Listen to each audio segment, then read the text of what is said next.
Saúdo todos com a paz do Senhor. Meus irmãos, o irmão Darkivan, né? É Darkivan, meu irmão? Nos convidou para estarmos aqui, né, falando um pouco sobre casamento. E ele já falou muita coisa, viu? Já ministrou muita coisa aqui, já disse muita coisa importante. Se os irmãos estiverem observando, desde a leitura da palavra, o Espírito Santo já tem falado neste lugar. Meus irmãos, eu vim no carro dizendo ao Wendel que nós estamos aqui hoje pela fé, viu? Eu creio que Deus tem propósito nesse trabalho, tem propósito com famílias aqui neste lugar, com casais aqui neste lugar, porque grande foi o levante para nós estarmos aqui. Meu marido saiu da urgência há pouco tempo. Eu adoeci de bronquite, sinusite. Há 2 semanas atrás eu estava sem voz. Até essa semana eu estava sem voz. E minha filha em seguida adoeceu também de sinusite. E Gustavo, desde quarta-feira, está tendo febre. Foi a luta, viu? Até justamente quando eu ia começar a orar pelo evento e jejuar pelo evento, essas coisas todas eu fiquei muito debilitada mesmo, sem voz. O Wendel viu aí como eu fiquei, e eu orando, pedi inclusive ao ministério lá para nos ajudar em oração, para que a gente pudesse estar aqui ministrando a palavra. Mas chegou um determinado momento que eu me tranquilizei, porque eu disse: Senhor, a obra é tua, o trabalho é teu, e se não for eu, vai ser outra pessoa naquele lugar para falar. Mas que a palavra vai ser ministrada naquele lugar, vai. Porque Deus tem negócio, irmãos, com casais, com casamento. Porque a família, ela é projeto de Deus. E todo evento, eu e Gustavo, quando nós éramos da Assembleia de Deus, a gente trabalhava muito em encontro de casais. E sempre que nós começávamos as reuniões para trabalhar nos encontros, os nossos líderes sempre diziam: comecem a orar, comecem a jejuar, porque Satanás se levanta. E eu me lembro que um dos líderes esteve na semana de um encontro de casal que a gente participou, a filha dele quase morreu. Porque o inimigo anda bramando como um leão, buscando a quem possa tragar. E a família principalmente, porque a família desestruturada é uma sociedade desestruturada, como está, infelizmente, hoje. Então, a igreja do Senhor precisa desses tipos de eventos. Você olha assim, não está lotada não a igreja, né? Não está cheia. Era para estar aqui. Acredito que tem muito mais casais nessa igreja. Porque é uma área muito atacada. E nós, muitas vezes, achamos: eu já sei de tudo, eu já sei como eu devo me comportar. Não sabe, não. Porque eu meditando um pouquinho, porque eu tive muita dificuldade, e o Espírito Santo já ministrou a mim, antes de vir aqui, ministrar aos irmãos.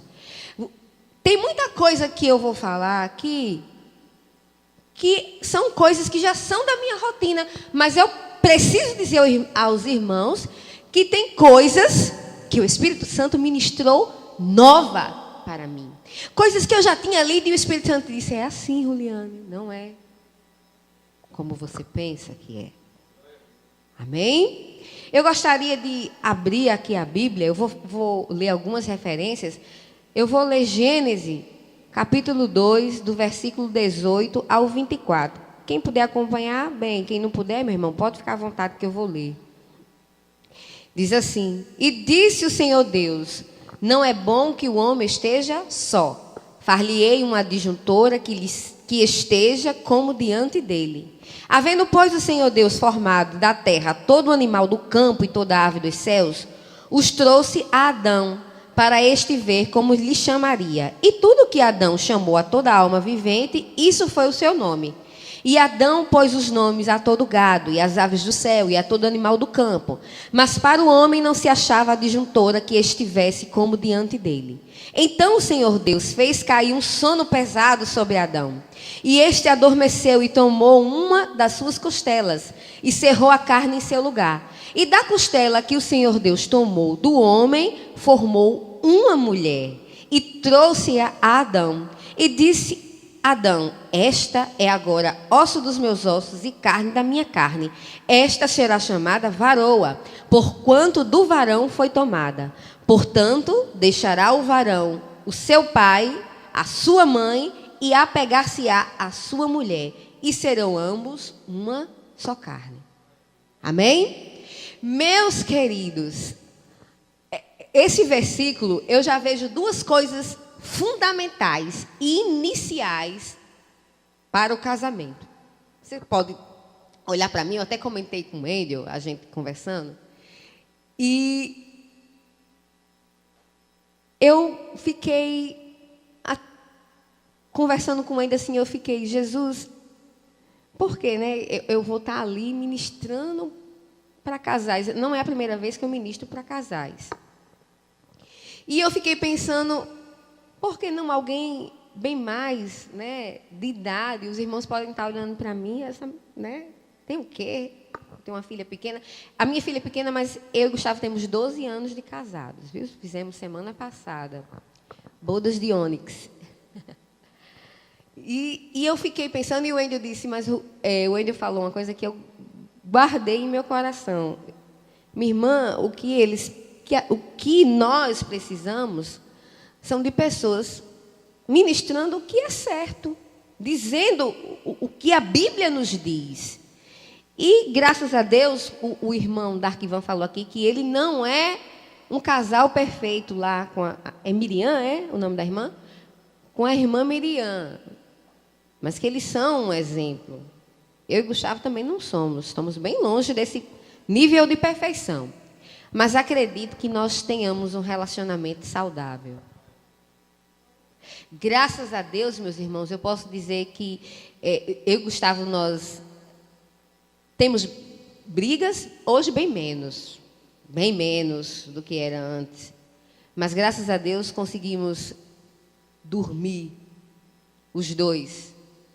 Não vamos dormir intrigados, a gente conversa, tem que ceder. Lá em casa, graças a Deus, eu louvo ao Senhor, porque não é um ambiente de palavrão. Gustavo nunca disse um palavrão comigo. Sua, não sei o quê. Não. Esse homem aí, nunca, jamais. Então, eu creio que nós tenhamos um relacionamento saudável. E algumas coisas nós vamos ministrar aqui para os irmãos. Nesse versículo 24, que a palavra do Senhor diz assim: deixará o varão seu pai e a sua mãe.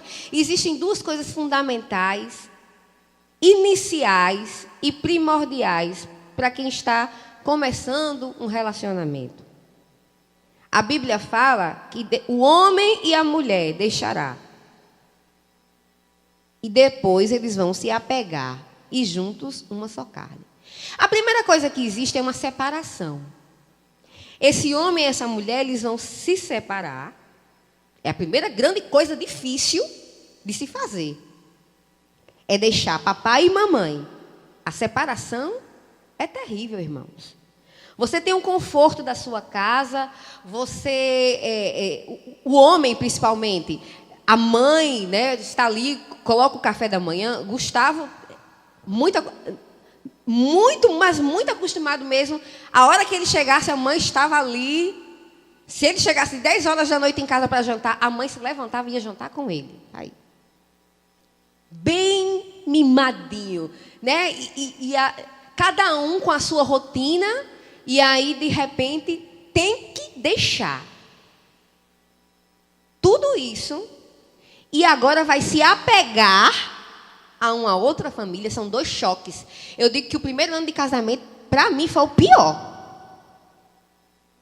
Eu não sei se ainda vou viver aí ou algum pior, mas para mim foi o pior. Porque é um choque cultural muito grande, irmãos. Eu criada de um jeito totalmente diferente do jeito que é Gustavo. Minha mãe é totalmente diferente da mãe de Gustavo. E quando você pega essas duas famílias e se unir em uma só carne, primeiro você vive a separação. E agora a junção de duas famílias totalmente diferentes que vão formar uma só carne. Um só. É pesado.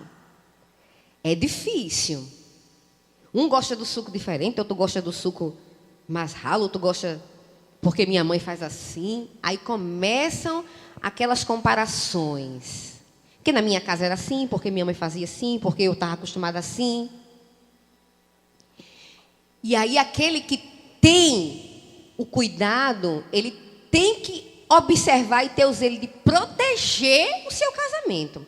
Eu tive um pastor, que eu não me esqueço nunca disso que ele disse, o pastor Fabiano Dantas. E eles são um exemplo de casal. Eu tive vários pastores que são exemplo de casal. Está aqui, o Wendel e a Oriana também são um exemplo de casal, foram nossos pastores. E o pastor Fabiano Dantas, uma vez ele ministrando, eu era nova convertida, não esqueço disso, eu estava noiva de Gustavo, e ele disse bem assim, que quando ele casou com a esposa dele, ela fazia o pior suco de laranja que ele já tinha experimentado na vida dela, na vida dele. E a mãe estava ali sempre tentando dizer, meu filho, ela está fazendo direitinho, porque a mãe fica, né? As mulheres, as mães aqui do Brasil, elas mimam muito os filhos. Temos que ter cuidado. Mães de meninos. Nós vamos falar mais um pouco sobre isso à frente. E ele disse que foi o pior suco, mas ele tentava de todo jeito. A mãe vinha alfinetando assim, como é que tá, e ele naquela proteção. E ela botou aquele suco na primeira refeição, ele desceu o suco horrível, mas ele dizendo, tá ótimo, tá maravilhoso, né? Sim.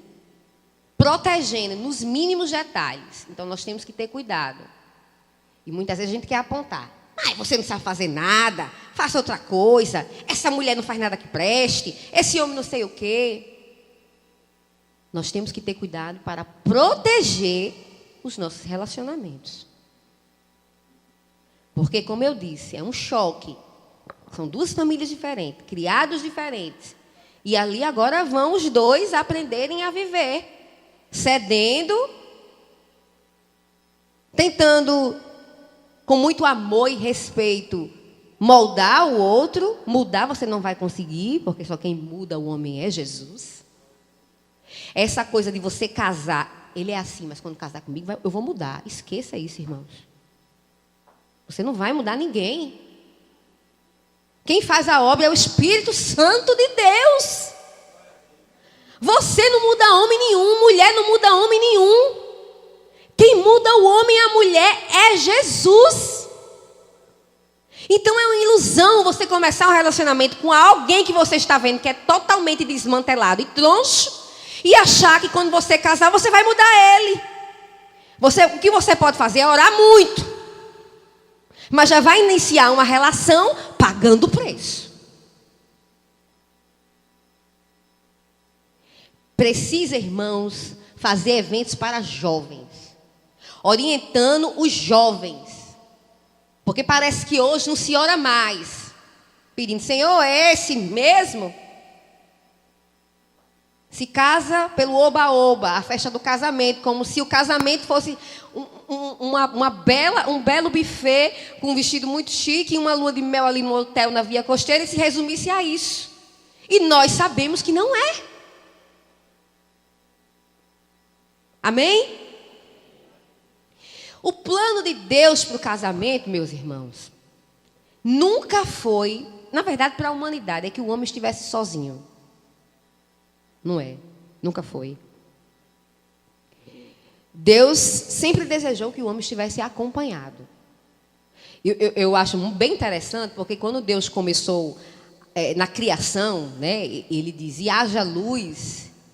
e haja o firmamento, e haja o dia, e haja a noite. E ele começa a dizer, né? Porque tudo foi formado pela palavra do seu poder. E haja isso, e houve. E a Bíblia diz que ele foi fazendo, e a Bíblia foi dizendo. E ele viu que era bom. Ele criou os animais e viu que era bom. Ia criando as coisas e viu que era bom. Quando Deus criou o homem, o que é que a Bíblia diz? Que não era bom que o homem estivesse só. Olha que coisa tremenda. Deus criou tudo no início da criação. Criou isso, e haja isso, isso é bom, isso é bom. Quando ele criou o homem, vixe, não é bom.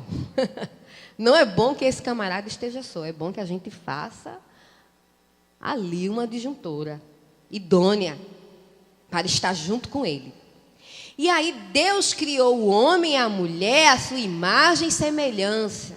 A Bíblia diz lá em Gênesis, no capítulo 1, 27, que ele criou macho e fêmea, os criou e os abençoou. Deus estava aqui utilizando, a Bíblia utiliza o artigo no plural, os abençoou. Deus estava se referindo tanto ao homem quanto à mulher. O que eu estou querendo dizer, meus amados? Que homem e mulher, eles foram criados por Deus, a sua imagem e semelhança. E Deus não fez diferença entre um e o outro, no sentido de que um seja mais valoroso que o outro. O homem é melhor que a mulher é melhor que o homem. Não. Não existe essa questão da superioridade entre o gênero masculino e o gênero feminino. A Bíblia diz que ele os abençoou e disse: dominai. Disse para o homem e para a mulher. Então, homens e mulheres, eles estão diante de Deus, são iguais. Em termo de valor. O que existe, meus irmãos, é que homem e mulher, eles têm estilos diferentes. Como o irmão Darquivan falou muito bem aqui. Homem e mulher, homem é homem, mulher é mulher. Cabeça de homem é cabeça de homem. Cabeça de mulher é cabeça de mulher. Não existe quem é maior do que o outro. Existem papéis diferentes. Existem funções diferentes. O homem, como o Darquivan falou, que o pastor Cláudio Duarte, eu, inclusive, gosto dessa comparação que ele fala, que dentro da cabeça do homem tem uma caixinha e o homem abre uma de cada vez. A mulher, são várias coisas ao mesmo tempo. Gustavo está dirigindo, irmãos, e aí quando ele vai fazer uma curva, ele baixa o som. Aquilo chega e me incomoda.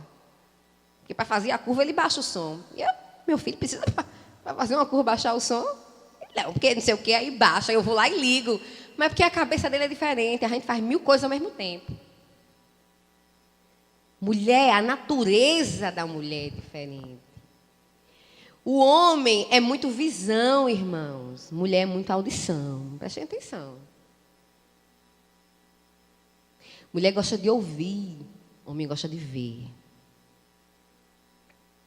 O homem pensa uma coisinha de cada vez. A mulher é várias coisas ao mesmo tempo. Mulher é emoção, homem é razão. Homem é racional. Você já viu o homem... Eu peço para Gustavo ensinar a atividade de Beatriz. Um pedaço ele diz, não sabe fazer não. Não é assim não. Tá feio, não sei o quê. A gente fica ali, vá minha filha, apague. Apague de novo, né? A mulher, né? Tem um jeito diferente, irmãos, de ensinar. Homem é diferente de mulher. E, infelizmente, hoje, a gente tem observado as mulheres competindo com os homens.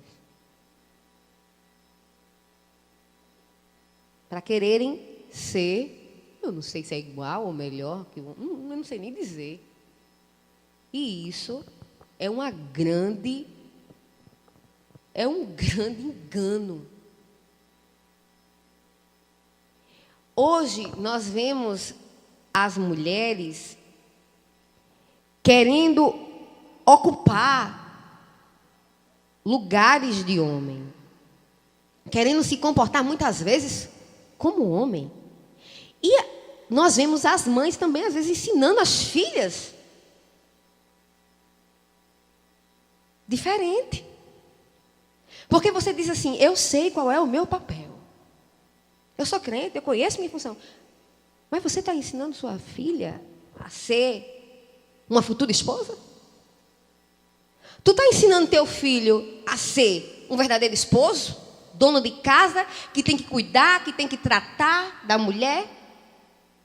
A esposa, com seus diversos papéis, eu às vezes me pego, eu estou criando minha filha para ser uma mulher conforme a palavra de Deus?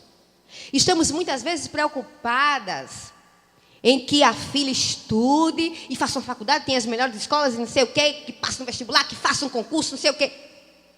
E se ela decidir ser dona de casa? Será que a tua filha está preparada para isso? Nós, mulheres, muitas vezes protegemos os homens, mães. Eu digo, pelo exemplo aí da minha mãe, ou da minha sogra. Protege demais os filhos. E na minha época, irmãos, minha mãe hoje é cristã, mas quando nós éramos crianças, minha mãe não era cristã, mas eu louvo a Deus pela educação que meu pai e minha mãe me deram. Mesmo eles não sendo cristãos. Minha mãe sempre fez questão que a gente estudasse, mas as atividades de casa, minha mãe ensinou. Eu, com 12 anos, cozinhava tudo dentro de uma casa, fazia tudo. Lavava, ensinava. Mas também minha mãe queria as notas da gente em dia. Meu irmão, a gente subia no ônibus, eu me lembro, mãe dizia para o meu irmão pequeno, se você vir uma mulher grávida entrar, ou uma senhora, você vai dar o lugar. Meu irmão já ficava lá. Hoje em dia eu vejo nos ônibus, as mães com os filhos, tá lá as idosas, as mães, parece que a mãe não está nem vendo. Não, deixa o bichinho aqui, é meu, deixa o bichinho. Aí como é que essa criança vai ser um homem que sabe cuidar e tratar de uma esposa? Se ele não foi educado pela mãe. São filhos que não tiram nem os pratos da mesa hoje, não formam as próprias camas. Não tem nenhum senso de responsabilidade. Como é que vai ser essa menina quando casar? Como é que vai ser esse rapaz como é que ele vai saber tratar e cuidar de uma esposa? Se ele foi criado com todos os mimos e paparicos. E hoje nós vemos o casamento está totalmente sem foco, irmão. Foi desvirtualizado total. Por causa do pecado que existe no mundo. Isso aí é uma coisa que a gente não pode deixar de levantar aqui. Mas porque homens e mulheres não sabem mais quais são os seus papéis. Não sabem mais quais são os seus verdadeiros papéis.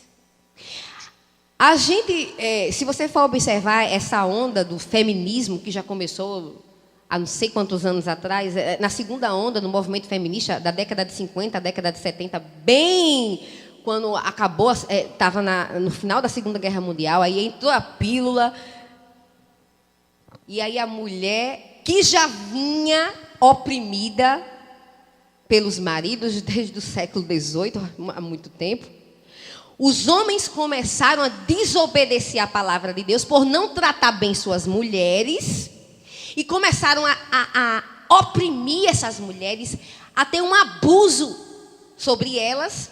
E aí, quando chega na segunda fase do movimento feminista, que entra a pílula, aí sexo, aquela onda de sexo, drogas e rock and roll, e aí a mulher começa a entrar no mercado de trabalho, e aí o que é que a mulher vê? Ela vem de um casamento onde o homem já começa errando, porque não sabe tratar a sua mulher, abusa, então ela vem de um ambiente de abuso, de sofrimento, de ser maltratada, de ser humilhada, e aí vem a pílula, ela diz, agora eu faço sexo a hora que eu quiser, eu sou dona do meu corpo. Aí vem sexo, droga, rock and roll, ela entra no mercado, aí a tragédia desanda. Porque a gente vê uma mulher que está cansada,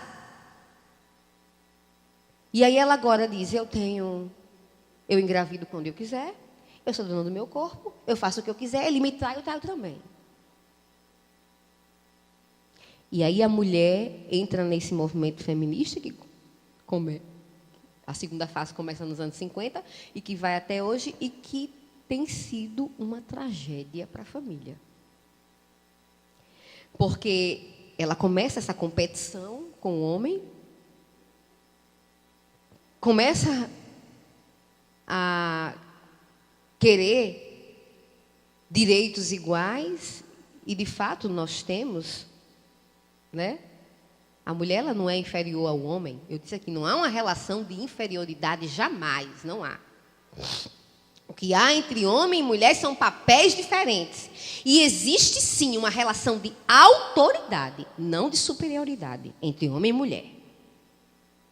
Não existe.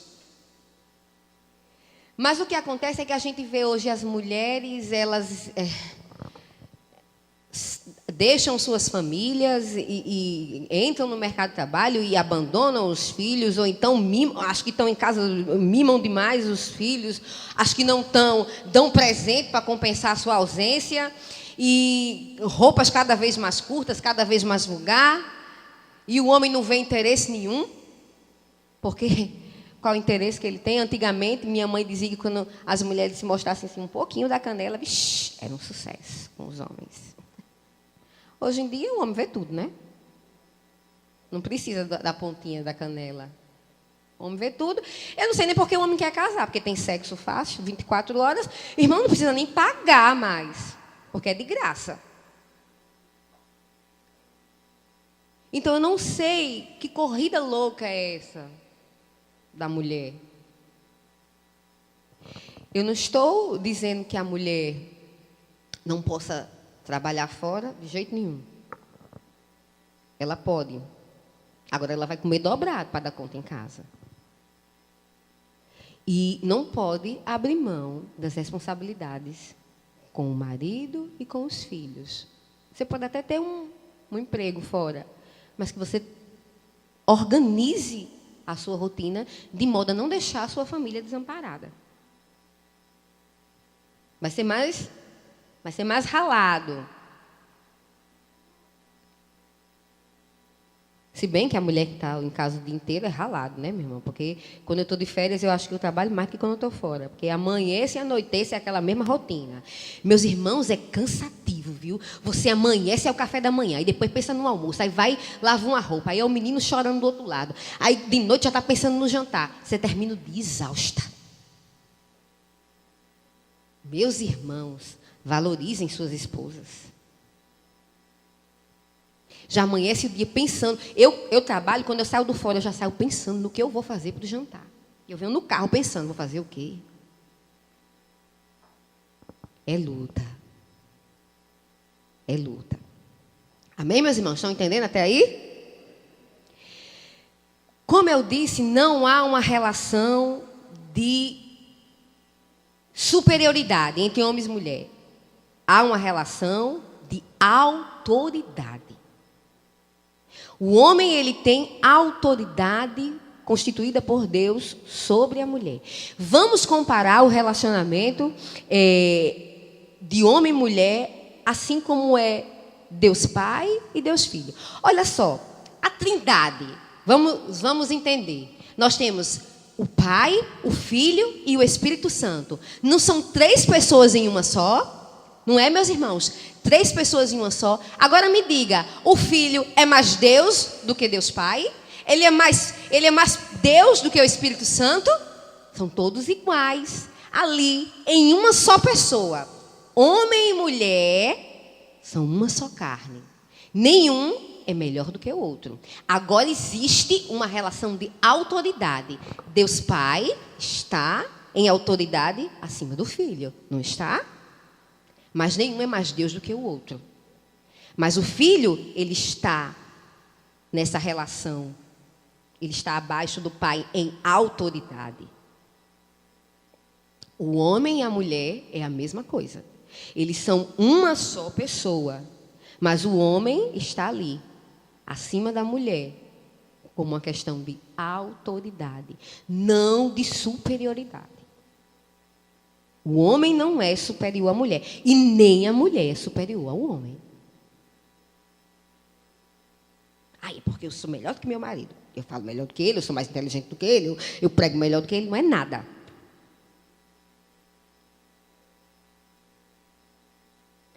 Deus colocou o homem ali como líder da família. E nós, mulheres, nós estamos... Essa palavra submissão, meus irmãos, eu vou falar. Tem gente, tem gente que até entrouxa a boca. E eu vou confessar para os irmãos que no início da minha fé isso me incomodava e muito. Você é submissa? Não. E eu não sei por que isso ainda incomoda tantas mulheres. Porque a submissão é algo que faz parte da vida do cristão, meus irmãos. Qual é o cristão aqui que não é submisso a alguém? Porque eu acho que a igreja é submissa ao pastor. Na sala de jovens, os jovens são submissos ao professor.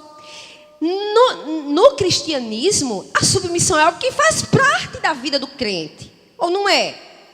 Não somos submissos a Cristo? A igreja não é submissa a Jesus? Por que submissão incomoda tanto algumas mulheres? Meus irmãos, submissão está ali, ó, embaixo da missão. Homem e mulher tem uma missão, a mulher só está na base, dando apoio à missão. Essa palavra não é tão horrenda assim, como muitos acham por aí. Ai, não, sou submissa não. Ou então, se fala em submissão, mas quando fala, então enche a boca. Não gosto não disso não. Se a mulher não consegue engolir a submissão ao seu marido, ela não consegue ser cristã. Porque nós somos submissos a Jesus. O homem é submisso a Jesus. Jesus é submisso ao Pai. Então não sei o porquê que isso incomoda ainda tantas mulheres.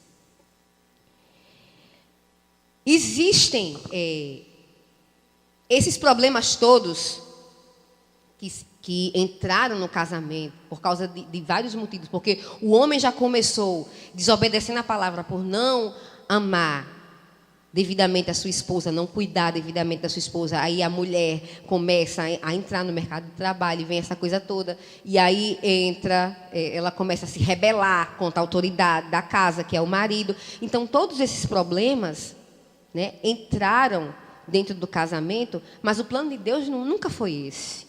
O plano de Deus, desde a fundação, era que, se o homem cumprisse a palavra de Deus e soubesse amar a sua esposa, esse amor pela esposa ia despertar inconscientemente nela a submissão ao marido. Se o marido ele ama verdadeiramente sua esposa, essa submissão ela é natural, irmãos. Ao passo de que quando a mulher ela respeita ao seu marido e dá a honra, ela desperta naturalmente a liderança desse homem, o amor por ela. Você quer ver quando o homem diz assim: eu estou pensando, minha filha, eu estou pensando em fazer isso. Aí ela, não faça isso não, eu não quero não. E aí começa aquela confusão, e se você fizer, aí, né, gera aquele conflito todo dentro de casa. Às vezes você até briga. E aí você quer ver quando o marido diz, eu vou fazer isso, e a esposa, né, ali com muita calma, com muito respeito, diz, meu filho, olhe, isso vai implicar nisso, nisso e nisso. Mas se você quiser fazer, é assim que você quer, nós vamos fazer. Aí o marido já olha diferente, né, irmãos? Ele já olha diferente, já trata diferente. Uma coisa é você chegar para sua esposa e dizer algo que você quer fazer, e a mulher vem, parece que vem virada num pitbull, com 10 pedras na mão, joga no marido, né? E outra coisa é ela estar enxergando alguma coisa que não vai dar certo e ela, com todo respeito, né, com toda a calma, dizer, meu filho, olha, se a gente fizer assim, vai acontecer isso e isso. Mas você é quem sabe, você é quem decide. Está dando ali, né, respeitando a autoridade, a honra. Aí o homem já olha diferente. Eu digo porque eu consigo tudo com Gustavo assim. Às vezes que ele não faz, irmãos... Olha, eu vou dizer uma coisa aos irmãos. Essa questão de casal, de unidade, é muito séria. Tem eu tenho um testemunho, ele tem aí. Há pouco tempo, ele vende equipamentos de som. E aí ele chegou para mim para conversar. Minha filha, olha, eu queria fazer isso, isso e isso. Aí, do jeito que ele queria fazer, eu disse assim, Gustavo, olha, eu acho que desse jeito não dá certo. Aí ele disse, minha filha, é porque você tem medo de investir, não sei o que. Eu disse, mas eu não sei porquê, eu não acho que não dá. Vamos fazer o seguinte, eu tenho uma outra proposta para você. Aí eu fiz uma outra proposta para ele. Aí ele, tá certo. Tá certo. Saiu. Fez diferente. Totalmente diferente do que a gente tinha combinado. Sabe qual foi o resultado, irmãos? Infelizmente, eu não digo isso para a minha exaltação, não. Eu lamento porque estamos os dois no mesmo barco. Ficou com dívida. Não está conseguindo pagar. E aí eu disse a ele, sabe por quê? Porque a gente combinou aqui uma coisa e você foi lá e fez diferente. Eu não podia fazer nada, né, irmãos? Porque ele é ele que está na liderança, né, na autoridade. Mas quando ele chegou em casa que disse que fez diferente, eu pensei, isso vai dar errado. Sabe por quê? É a Bíblia, irmão, não tem para onde correr. É uma só carne, tem que estar em unidade. Não adianta seu marido dizer uma coisa e você ir por trás e fazer outra diferente. Você vai colher alguma coisa. E não é boa, não. Aí, às vezes, as coisas estão acontecendo em casa e você não sabe por quê. Mas você tira dinheiro, pega o dinheiro ali, R$10, vai comprar pão. Aí, sobe o troco, guarda o troco do marido. Mas foi só R$2. Faça isso não, minha irmã. Entendeu? Aí, às vezes, as coisas estão acontecendo e a gente não sabe. Combina uma coisa e faz outra totalmente diferente. Tem que estar tudo muito combinado. Tudo muito amarradinho. Agora, tem que ter o amor e o respeito. Se o marido quer insistir, deixe ele à vontade. Mostre a ele, né, com sabedoria, com cautela, não é com alvoroço, com grito, com berro, com escândalo, com não sei o quê. Mostre a ele. Se ele insistir, aí você vai fazer igual a mim, né? Vamos orar, como aconteceu. Isso não é isso já aconteceu conosco mais de uma vez, irmãos. Se os dois não tiverem em comunhão, algo vai acontecer. Não é bom. Não é. Amém? Vamos dar uma lidinha aí em Efésios, que o irmão leu, no capítulo 5, versículo 24 e 25.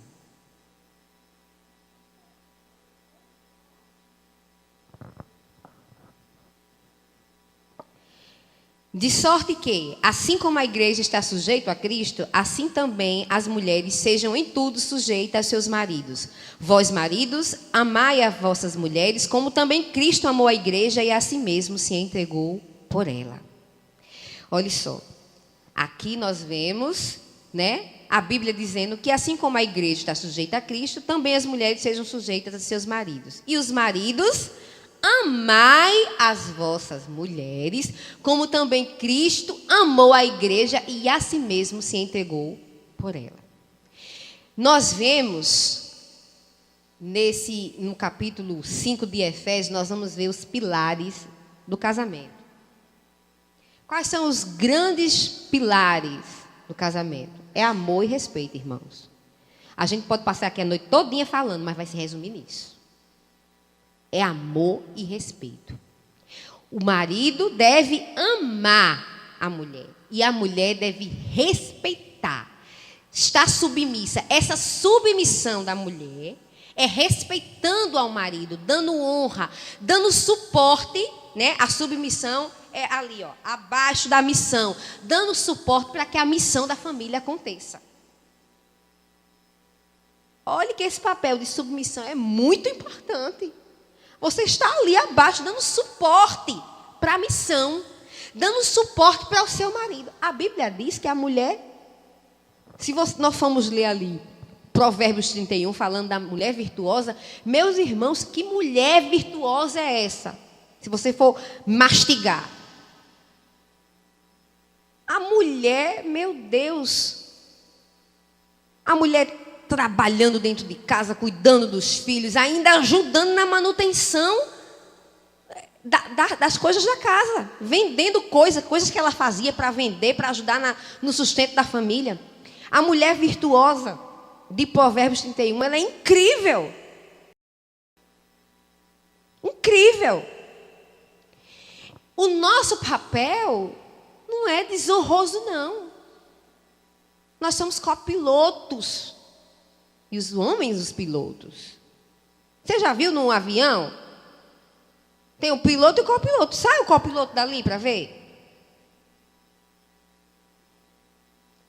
Então, do mesmo jeitinho que Jesus se entregou e amou a igreja, né? Deu sua vida. Ele deu a vida dele pela igreja. Assim também os maridos devem ser com as mulheres. E as mulheres, consequentemente, dando essa honra ao homem, respeitando ao seu marido, do mesmo jeito que a igreja deve fazer com Cristo. Nós nos respeitamos a Cristo. Chegamos aqui, oramos, temos reverência à palavra de Deus. As mulheres do mesmo jeito. Honrar, respeitar o marido. Então, os dois grandes pilares, meus irmãos, para o casamento, são essas duas coisas. Amor e respeito. Marido tem que amar a esposa. E a esposa tem que respeitar o marido. Não é esse negócio de gritar e xingar, não. O marido chega em casa, frita o ovo para mim, vai fritar você.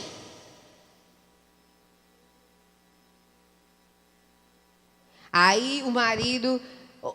Uma coisa que eu às vezes fico me corroendo. Nós, cristãos, eu não fui criada num lar evangélico, não. Mas desde que aceitei a Cristo como Salvador, eu tive um discipulado bom, graças a Deus. E a gente sempre ouve, né, das mulheres mais experientes, que devemos andar, né, bem compostas, nada de roupas muito decotadas, nem de coisas que despertem a sensualidade no outro, né? A lascívia é o pecado, né, irmão? Você está despertando a sensualidade do outro. E nós somos criadas dentro da igreja assim. Mas ninguém educa os homens a pararem de blá, blá, blá, e de elogios, e de ficar de olho na mulher dos outros. Porque acontece. Eu já vi homens casados e crentes que ficam o tempo todinho, irmãos, né, se derretendo ali com a irmã. Vixe, fez luz, não sei o quê, bababá, não sei o quê. Aí a mulher passa o dia todinho no salão, chega em casa, ou então, coitada, está lá trabalhando o dia todinho e você não solta um elogio para sua esposa. Aí a gente somos educadas para nos recatar, para nos comportar, para isso, mas não se educa o homem. Meu irmão, olhe, deixe de estar elogiando a mulher dos outros, elogie a sua. Elogie a sua. A Bíblia diz que nós devemos honrar a mulher da tua mocidade. Não é isso que a palavra do Senhor diz? Quando a gente casa, é tudo lindo, maravilhoso. Mas como o irmão diz, com o passar dos anos vai tudo despencando, é verdade. Mas você quando escolheu, quando o Gustavo casou comigo, eu disse a ele, tá aí, ele é testemunha. Daqui a 20 anos eu não estou assim. Não estou. Vai me amar do mesmo jeito? Porque se não for amigo, eu não quero. Daqui a 20 anos eu não vou ter o mesmo corpo, não vou ter o mesmo rosto, não vou ter a mesma coisa. E aí, vai me amar do mesmo jeito? Se não tiver disposto, não quero casar. É mentira, Gustavo?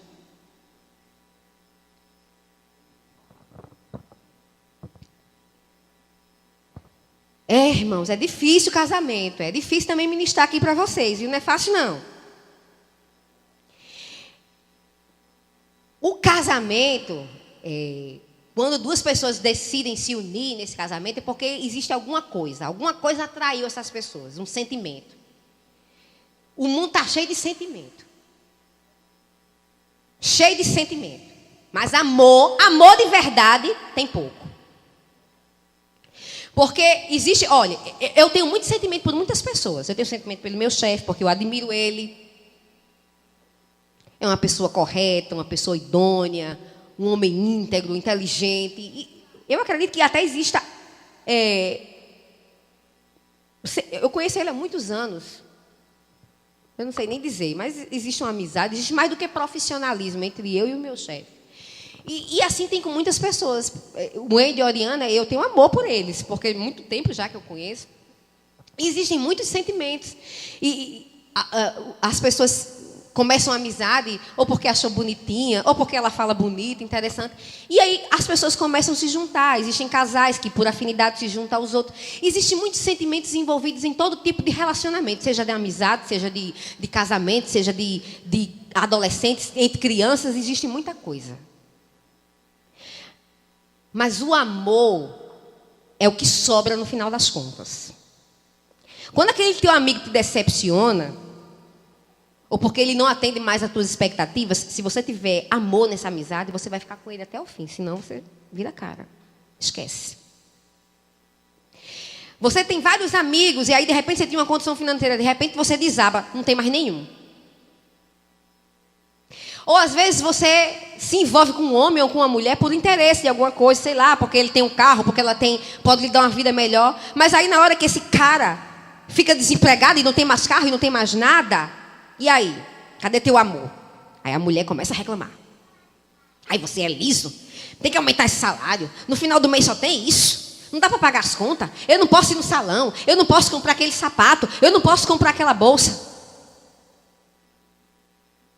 Começa a reclamação.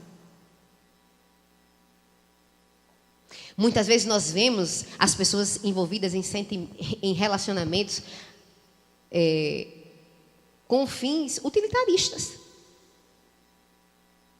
Eu vou me aproximar dela porque ele tem isso para me dar, ele tem isso para me dar.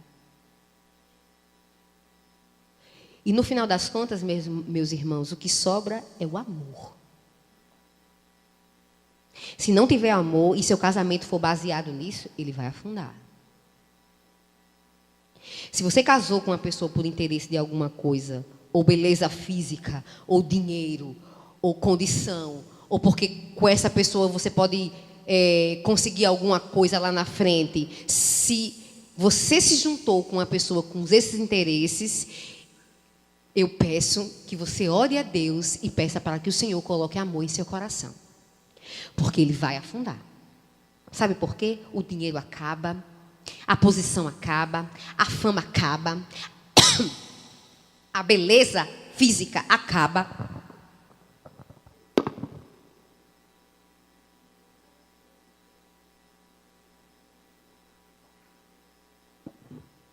E no final, o que fica é o amor. A gente vê o exemplo de Jesus e Pedro. Pedro negou Jesus 3 vezes.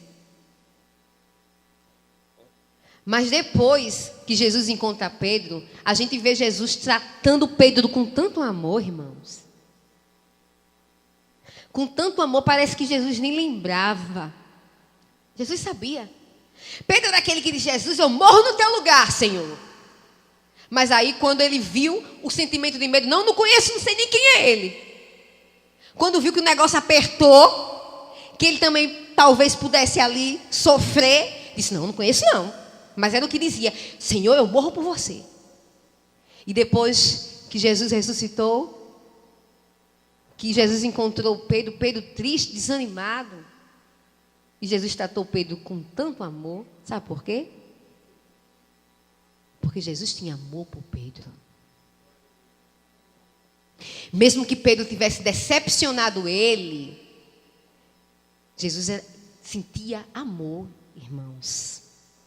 Ainda que teu cônjuge te decepcione por alguma coisa, se você tiver amor, você vai perdoar.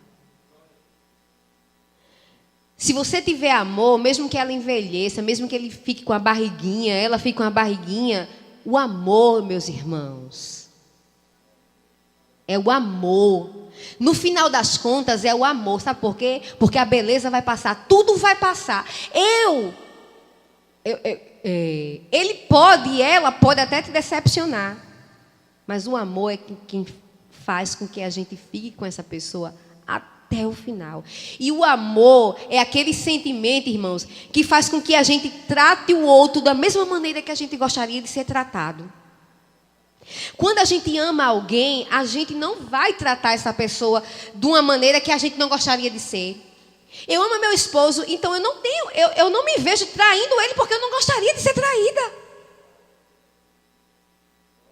O amor é esse sentimento que faz com que a gente trate o outro da mesma maneira que a gente gostaria de ser tratado.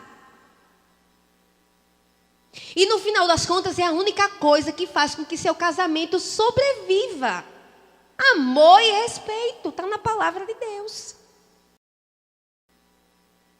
Homens amando, eu não amo minha esposa não. Peça, ore e ame a sua esposa, porque é um mandamento. A Bíblia diz amai. Sabe o que é amai?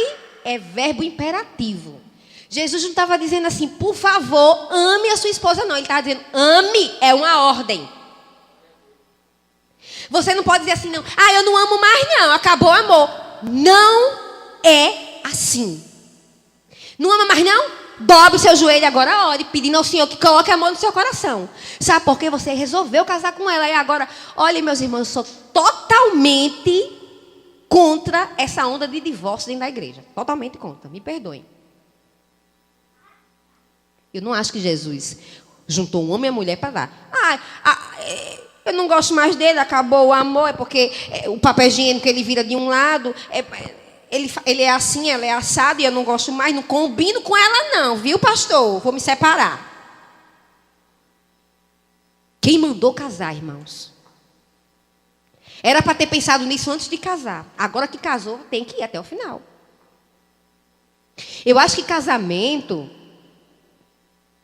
Divórcio cabe naqueles casos extremos, prostituição, risco de vida, né? Vai matar, né? A pessoa vive ali sendo espancada, sofrendo. Mas por causa de uma briga, ou porque não combina, porque esfriou o amor, porque... Não. Eu não acho que é isso que a Bíblia nos ensina. Se não tem amor, ore e peça. Jesus manda amar. Ele não pede. Filhinhos, por favor, amem suas esposas. Amai as vossas esposas. É ordem. E mulher, sujeitai-vos aos vossos maridos. Também é ordem. Eu não quero não. Não tem querer não. Tem que se sujeitar. Se você não consegue se sujeitar ao seu marido, você não consegue nem ser cristão. Porque você tem que se sujeitar a Cristo. Agora, eu acho interessante que a gente não consegue se sujeitar aos nossos maridos, mas muitas vezes a gente se sujeita a vários tipos de pessoas por aí afora. Se o pastor da igreja chegar, irmã, você sabe fazer um arranjo tão lindo, vai ter uma festa aqui. Eu queria que você fizesse aquele arranjo bem bonito. Pastor, pois não, com certeza, eu faço, lindo e maravilhoso. Aí quando chega em casa que o marido pede, faço não. É uma belezura, né, irmãos? Pense. Não pode se sujeitar ao marido, mas pode se sujeitar ao pastor, ao chefe, ao colega do trabalho. Não é verdade?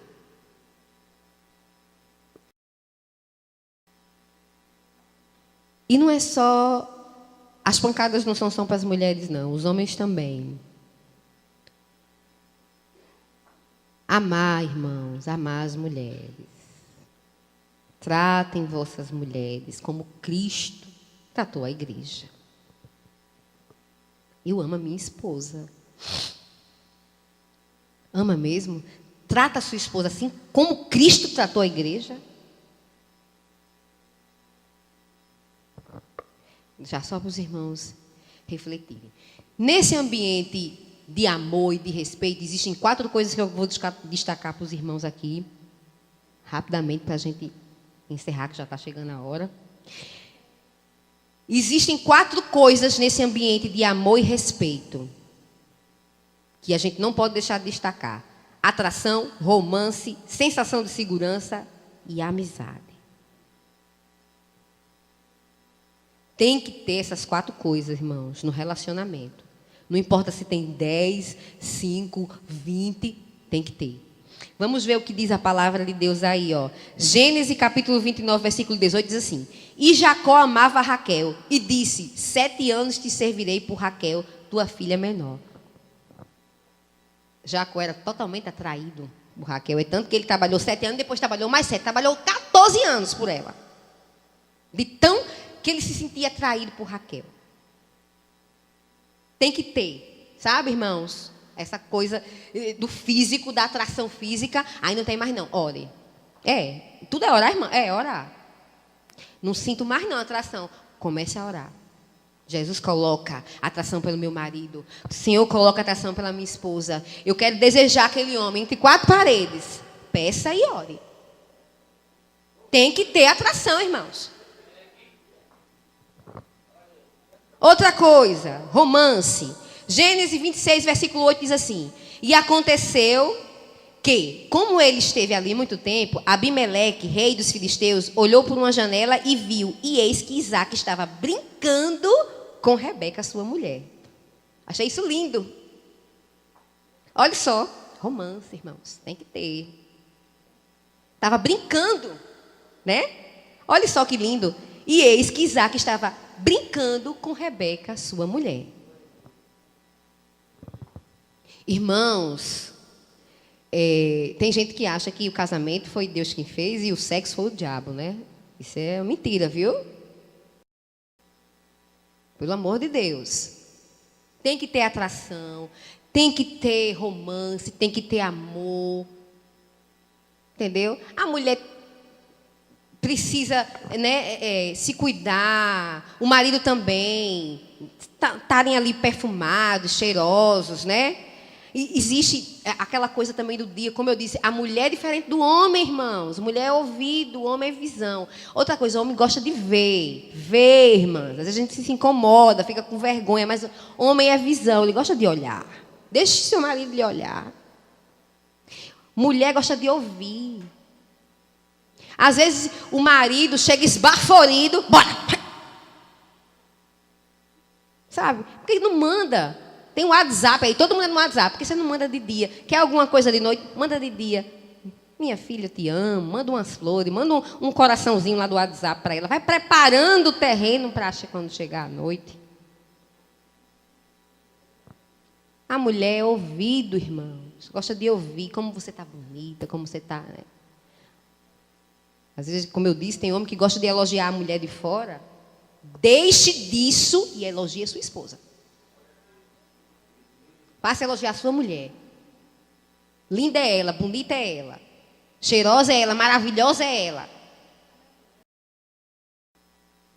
E aí você começa aquele jogo, né? Vai o dia todinho ali, manda uma mensagem. Se não pode comprar uma rosa, sei lá, irmão, compra um bombom. Você vai fazendo aquilo que as suas possibilidades lhe permitem. Se as suas possibilidades lhe permitem um buquê, dê um buquê. Por que não? Se não, dê o que você pode. Mas faça um gesto, demonstre amor, demonstre carinho, trate bem. A mulher passa o dia todinho numa luta, né? É cansativo. Como eu disse, o trabalho de casa e fora de casa é maçante mesmo. E aí, de noite, né? Às vezes o homem chega lá naquela brutalidade. Bora, mulher! Ok? Não é assim, irmãos. Né? É diferente. A natureza é diferente. Os estilos são diferentes. Tem que ter segurança, irmãos. Olha, Ruth, o capítulo 3, do 9 a 11, diz assim: E disse ele, quem és tu? E ela disse, eu sou Ruth, tua serva. Estende, pois, a tua capa sobre a tua serva, porque tu és remidor. E disse ele, bendita seja tu do Senhor, minha filha. Melhor fizeste esta tua última benevolência do que a primeira. Pois após nenhum dos jovens foste, quer pobre, quer rico. Agora, pois, minha filha, não temas. Tudo quanto disseste te farei, pois toda a cidade do meu povo sabe que és mulher virtuosa. Ele disse, olha, não temas. Tudo quanto você disser, eu te farei. Aí eu acho que Ruth naquela hora se sentiu segura, irmãos. Ou coisa boa a gente se sentir segura. Né? Cuidada pelo marido. Eu digo porque eu acho bom. Quando o Gustavo às vezes diz, não, você não vai fazer isso, não vai ali, eu não deixo. E eu vejo, irmãos, às vezes eu quero ir de encontro, mas aí depois eu digo, meu Deus, ele está preocupado comigo, né? Com a minha segurança, com isso. E às vezes a gente quer reclamar. Aí depois eu vou gostando daquilo, sabe? Começa a gostar. A gente precisa ter sabedoria, irmãos. Mulher adora, irmãos. Paparicos, gosta. Né? De se sentir segura. Minha filha, olhe, né? Então, dentro desse ambiente de amor e respeito, tem que ter atração, tem que ter romance, tem que ter essa sensação de segurança. Você precisa se sentir segura, se sentir cuidada. Uma vez eu conversando com uma amiga minha, e aí eu estava muito agoniada, eu morava em Açu até. E eu falando isso, falando aquilo, falando. E ela disse, Ruli, você cuida de todo mundo, você precisa ser cuidada. Aí as antenas, né? É mesmo. Tem uma conversa com o Gustavo. Mas, graças a Deus, Ele cuida bem de mim. Às vezes, nós cuidamos de todo mundo. A mulher cuida de todo mundo, irmão. Cuida do marido, cuida dos filhos. Lava, passa. Cuide dela. Precisa se sentir cuidada. Precisa se sentir protegida. Eu tenho uma amiga que, às vezes, ela chega para mim, chora, e ela diz assim, Rúlia, eu queria um homem para trocar meu pneu. Você não pode me emprestar, Gustavo, não? Eu digo, amiga, eu empresto, mas quem tem que fazer isso é seu marido. Eu estou cansada de resolver tudo, de pagar as contas, de fazer isso, e ele não faz nada. Me dá o dinheiro e eu tenho que me virar, eu tenho que resolver. Eu queria que ele fizesse alguma coisa. A mulher tem isso. A necessidade de que o marido faça alguma coisa por ela. E eu louvo a Deus que eu tenho um marido que reserve essas coisas para mim do dia a dia, ele resolve para mim. Glória a Deus. Seja você esse marido que cuida, que dá essa sensação de segurança para sua esposa. E a outra coisa, irmãos, é a amizade, a intimidade, viu? Cantares de Salomão 2,14 diz assim, pomba minha, que andas pelas fendas das penhas, no oculto das ladeiras, mostra-me a tua face, faze-me ouvir a tua voz, porque a tua voz é doce e a tua face é graciosa. Olha só, é intimidade, né, do casal. A amizade tem que ter, irmãos. Graças a Deus, eu posso dizer que Gustavo é o meu melhor amigo abaixo de Jesus. É o meu melhor amigo. Eu espero que eu seja a melhor amiga dele. Espero, né? Então, assim, essa cumplicidade que deve existir entre o casal, tem que ter, irmãos. Nesse ambiente, tem que ter a atração, tem que ter o romance, tem que ter a segurança, tem que ter a amizade, tem que ter intimidade. Amém? E aí, para a gente finalizar, eu gostaria de ler Mateus, capítulo 7,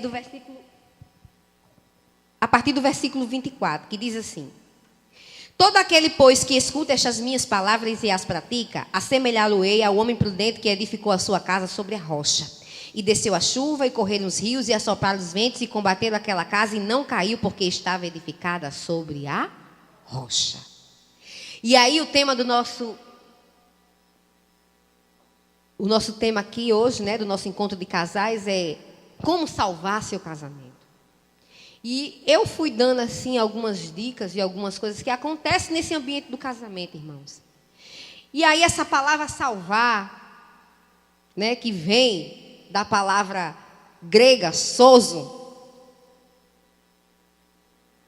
E aí eu pensei, como salvar o meu casamento? Como salvar o casamento?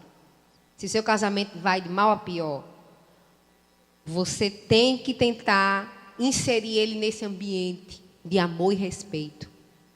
Mas você também tem que edificar ele sobre uma rocha chamada Cristo. Quem pode salvar o casamento é Jesus. E um esforço mútuo dos cônjuges tem que ter. Os cônjuges precisam se esforçarem para amarem, respeitarem, estarem se atraindo, estarem nesse romance. Tem que fazer a parte, cada um a sua parte, cada um cumprindo o seu papel. Mas o casamento que é fundado na rocha que é Cristo, vem os ventos, vem as tempestades, mas ele permanece firme. Porque é o amor, irmãos, como eu disse, é o amor quem sustenta. O amor de Deus é quem sustenta um relacionamento. Sabe qual é a base de um relacionamento que vai durar para a vida inteira?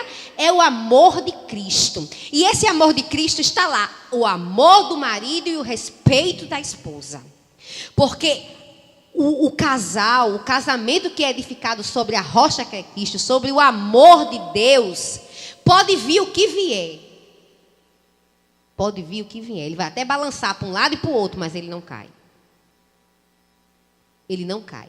Porque ele está fundado em Cristo Jesus. E eu vou dizer uma coisa a você: casamento é algo muito difícil. E se não tiver Jesus, a coisa é pior. Tem que ter o amor de Deus. Para salvar o seu casamento, você precisa deste amor. Precisa estar fundado nessa rocha que é Cristo. E lá em Neemias, diz assim, capítulo 8, versículo 10. E disse-lhe mais: ide e comei as gorduras e bebei as doçuras, e enviai porção aos que não têm nada preparado para si, porque este dia é consagrado ao Senhor. Portanto, não vos entristeçais, porque a alegria do Senhor é a vossa força. A alegria do Senhor é a vossa força. Meus amados e minhas amadas, aquele casamento que não tem alegria, ele é fraco. Aquela família que não tem alegria, ela é fraca. A alegria que vem do amor de Deus é a nossa força. Você precisa se encher de alegria. Você precisa transformar o seu casamento num ambiente de amor, de perdão e de alegria, de respeito. Está fundado nessa rocha que é Cristo, nesse amor de Deus, para que seu casamento seja forte e saudável e que seja durável. Precisamos estar fundados no amor de Deus. Precisamos nos encher do Espírito Santo. Precisamos estar na presença de Cristo, onde a Bíblia diz que há fartura de alegrias. Porque só na presença de Deus é que há fartura de alegrias. Quando o casal está na presença de Deus, ele é forte, ele é alegre. Porque a alegria do Senhor, ela é a nossa força. Um casal deprimido, um casal para baixo, que só vê problema, que só vê tristeza, que só vê coisa negativa, ele é fraco. É mais fraco que caldo de biloca. Então nós precisamos, casais do Senhor, estarmos na presença de Deus, fundados na rocha que é Cristo Jesus, e nos encher da alegria do Senhor, para termos casamentos fortes e saudáveis. Amém, meus irmãos? Amém. Que o Senhor possa ter falado com você nesta noite. Que o Senhor possa ter trazido uma palavra de edificação para o teu casamento. Porque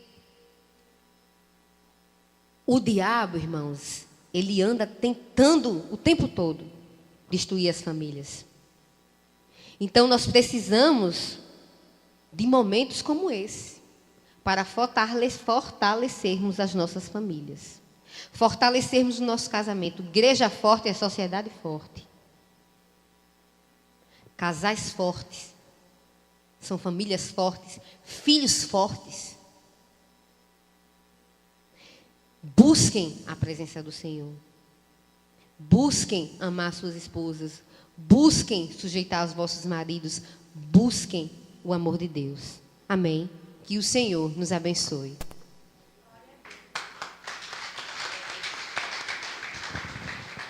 Quero primeiro agradecer a Deus por essa oportunidade que Deus nos deu de estar aqui.